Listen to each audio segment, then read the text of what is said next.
Magandang araw sa inyo mga idol. Saan man kayo panig ng mundo. Ayun, magbaklas kami ng way back windshield dahil papalitan itong tailgate panel. At para matuwid din itong flooring at rear end panel. Pasok kasi ito kasi nabangga.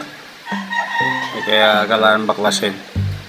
Sagabal kasi ito pagka andyan yung back door panel, kailangan tanggalin.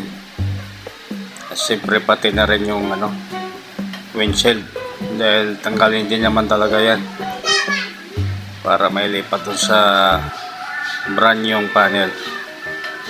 Ayan, yung kasama ko biyasa to sa pagtrabaho ng ganito. Medyo mahirap pero kailangan pagtsagaan. Ito yung profession na ginawa namin, ginusto namin, kaya kailangan gampanan para matanggal na. At yung mayari nito medyo nag-aapura na mayari nito dahil siyempre ginagamit ito araw-araw para sa pagpasok sa trabaho. Ayun, bukas i-straighten lang itong flooring saka rear end panel. Maraming salamat sa panonood mga lods.